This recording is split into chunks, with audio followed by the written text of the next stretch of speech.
Guys, welcome to Sunday's video. Sunday is the day where we just talk about something and then we show your comments. So keep it clean in the comments, or not clean. Anyway, we will be showing your comments in the second half of the video. But I just want to talk about temporary foreign workers abuse. The abuse of the foreign worker thing that's coming in. And guess who's talking about that today as well? Randy. Yeah, that Randy guy, Bozzino or whatever, Bozzino idea. That's his name. Anyway, he's in charge of all that stuff now. Yeah, shocker, eh?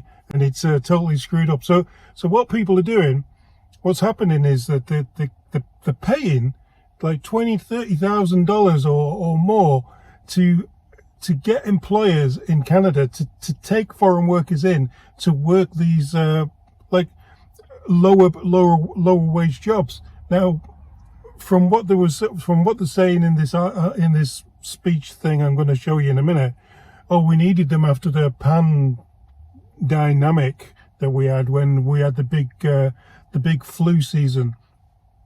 But really, the temporary foreign worker thing, it's mostly aimed at places like Windsor, Ontario, where they grow a lot of fruit and vegetables in the greenhouses, and we get the Mexican people over and they work the fields. They're used to that heat. They work them fields, and they do a really good job down there working them. And they're allowed to come over for 6 to 8 months of the year, and then go back home, and then come back over, and that's an awesome setup that they've got down there. It really fills a gap.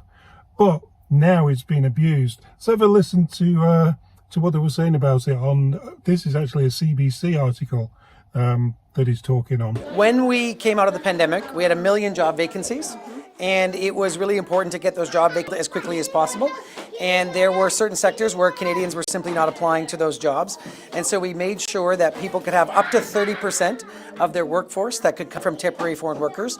Earlier this year, with the slowing of the economy due to high interest rates, we could see the economy shifting. And the temporary foreign worker program is always there to sort of be a flex with how the economy is functioning. And so in June of 2024, I saw that the unemployment rate was up to 6.3%. That's fully 1.3% higher than it was a year earlier. We're now down to 525,000 job vacancies. And so what I announced earlier this week is some tightening of the measures. It's phase 1 of a compliance regime, and it's a clear signal to business owners across the country that we want you to be finding Canadian workers, but the compliance matters. Where there is LMIA fraud taking place, I want it stamped out. Nobody should be selling workplaces in Canada for $20,000, $30,000, $40,000 to a vulnerable person to come here to Canada, have no protections, and actually have no pathway to citizenship. That's illegal. It should be stamped out. We're going to be working with CBSA and other enforcement agencies, and I will do everything in my power with all of the ministers to make sure that if there are people trying to lure people here under false pretenses for tens of thousands of dollars, that gets stopped. And I'm serious about taking a look at business history, 2, 3, 4 years of business history before you could even apply for a labor market impact assessment. But there is a new compliance regime being put in place, and this week is phase 1 for that. To your specific question, am I looking at refusing to process in the low wage stream across the country? Not at this point, but I'm taking a very close look at it. I'm also looking at increasing fees and putting in more stringent compliance measures so that employers realize that when temporary foreign workers come here, they have to be treated well. Canada is not a work count, and you should be really looking at your business model, automating and making sure that Canadians, newcomers and asylum seekers get first dibs on jobs in Canada. Well, I'm sure we can trust Bozzino to get down to the bottom of this and sort it out ASAP, because that's what he's like. He's an honest to good MP. How much did Minister Boissonnault pay you for your silence?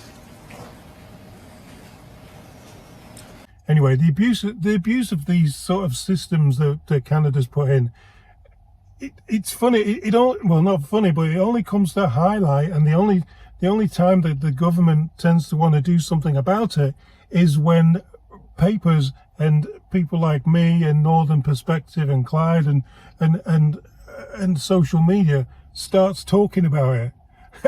And then they go, oh, we better fix this. Oh, yeah, people don't like it. Yeah, we're caught with our pants down here. Yeah, that's when they start fixing things in Canada, when they get caught. Anyway, let's move on to the comments. Like and subscribe. Don't forget. Just before we get on with the comments, a little message from the Mayor of Toronto. Thank you to the people of Toronto for the trust you've placed in me and the mandate for change as your new mayor. Okay, let's do the comments. And the failed attack on Polyev. Trudeau Liberals make the worst Polyev attack video ever. Well, I didn't put ever, but that got a lot of views. Now, if you look at the impressions is how many people YouTube pushed the video to. 136,000 people it pushed the video to. Now, if I make a video where I talk and don't talk in code, which is the next video I'm just going to show you, is Canada a dangerous place now? I've actually changed the picture on this because it was really bad. YouTube really didn't like this video because there's a lot of truth in it.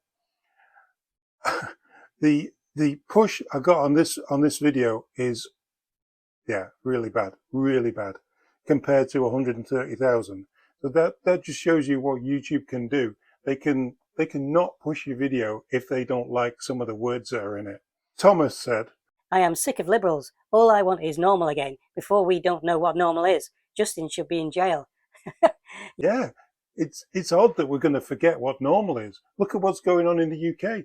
People are getting prison sentences for Facebook posts.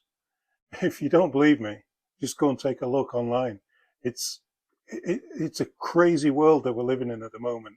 And what's happening in the UK, I just hope none of that ends up here. The Slick Shady, Dave, said, We must be diligent in educating our next generation about the dangers of voting for left-wing policies in a capitalistic and democratic society if we want to keep it. Yeah, I agree. I totally agree. We need to educate our kids. And then Slick said, Do all Chinese bots begin with the word user? The channels I think he's talking about. And then user said on the same thing, which I thought this little mix-up was really funny. Let's remember about the bots accounts flood social media with reviews of Poilievre's tour. Federal Tories deny the involvement of a sudden flood of nearly identical favourable social media posts regarding Pierre Poilievre's tour of Northern Ontario. Yeah, that's written by a human, isn't it?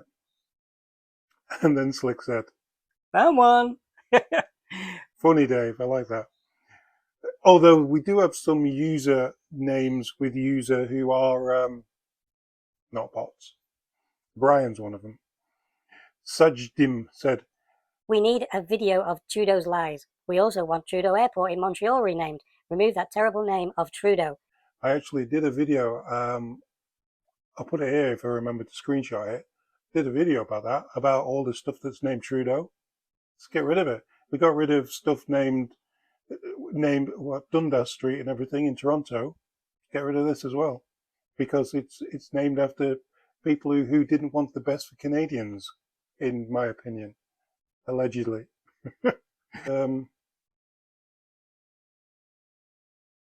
Anyway, John in Toronto said, Out of touch doesn't even begin to describe the Liberals. Their attack on Poilievre just shows us his virtues. What a clown show. Exactly. They tried to show him in a bad light, but no, not a chance.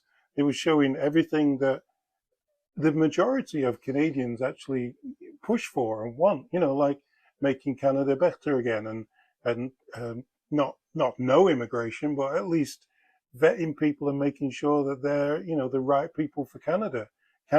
Canadian values, people who want Canadian values. What is wrong with all that? If you want to live in Canada, live by Canadian values. Hammer Attack said, That clip shows every reason why, and most Canadians are going to, vote for Poilievre. Gerritsen just did free marketing for Poilievre and the CPC. Exactly, yeah. Lynn said, Do human rights take equal rights cases? For example, the government taking taxpayers' dollars to pay for immigrants, housing, campsites, groceries, etc. when we can't house or feed ourselves. That's what kicked off in England. It was mostly about immigration and how it's handled over there. It's not handled very well. I have to say something good about the Liberals here. They are actually stepping up. You watched that little bit before we started the comments. They're looking into the scams that are going on. That They're not actually arresting anyone yet, but I think they should do probably. And they're also looking at pulling back a little bit on the immigration, which is it's a lot. It's a little bit late. It's like bolting the door when the horse is gone, sort of thing. But I suppose better late than never. Access Aces Up said, Love the Libs video. Make me want to vote for Pierre twice. I think that's election fraud. Yes. What would you do? Mass thugs attack car, driver gets arrested in Trudeau's Canada. This is true. This is exactly true. The truck tried to get through some protesters, and what happened? Well, they got the plate of the truck, and they went off and they arrested the driver. I don't think he got charged with anything. I really don't. And nobody got hurt. But you can't just go running onto a highway and stopping traffic. That's just crazy. Crazy. That is a mental health issue. Let's face it. Harley said, awesome name, by the way. Harley. Why can't police services be sued for not enforcing the law? Good point. If you're not going to enforce the law, then why can't they be sued for it? Because you're in your car, the police are there, and people are roaming around the road. They should all be arrested and taken down the station. Gibb says, If you are crazy enough to stand in the middle of a highway and get hit, it's your mistake. You are the one that will get hurt. unfortunately, yes, but unfortunately, that's not the way the courts and the law works in Canada.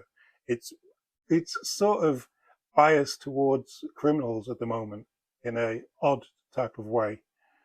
JT said, If I were that driver, I would hope that I didn't run them down. It's just that I need to do whatever I can to protect my family. That's exactly what I would have done.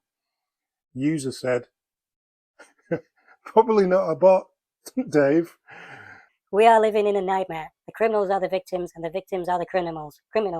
Disgusting. Good for that driver for protecting himself. Yeah, 100%. I think he did the right thing. Like, it could have gone totally the other way. Tony says, His defense could be that he thought he was going to hijack the truck. that's exactly what I would be saying. Oh, no, I was fleeing for my life. You know, self-defense driving, basically. Hodaka said, In Canada, you are not allowed to defend yourself. If you do, be ready to get charged.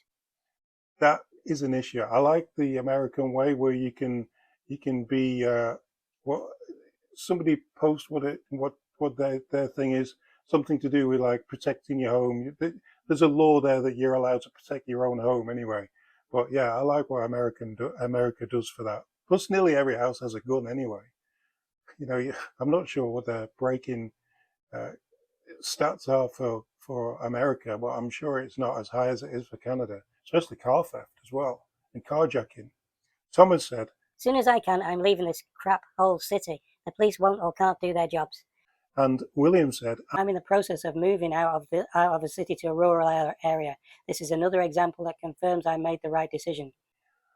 people moving away from the cities, not good for the cities, and it is to do with what's going on there. Every weekend there's a free this, free that protest. What are you going to do? You can't. The weekends are your day off, and you want to go to the park with your kids, or you want to walk around town with your kids and your family, and you've got these crazy people walking around carrying other countries' flags, demanding that we do something in another country. That's Canada as it is now at the moment, and really that's got to slow down or stop. David said, The police should be made accountable for their actions and we should be able to sue them. Not the Police Services Board, but them directly. Problem solved. think you mean in each individual policeman should be accountable for what he does. Interesting point. North Transparency or something? He goes around auditing the police, and so does Audit Ontario. There's a couple of channels there that actually go and they watch the police. Angry Canadian Dad said, I'm in your camp. There's no way I'm going to stick around to see if I'm carjacked or not, especially if my family is with me. And I can only guess that that guy who walked up to the window wasn't being so polite. no, I don't think he was. Definitely not. The guy hitting the window with the flag. No, he's a known. That guy. I watched Karima on X. That guy is a known activist on many protests. He comes banging in the window with a big stick and a flag stuck to the end of it. Yeah, you're gonna get away from there. Pedal to the metal job, innit? Anyway, till next time.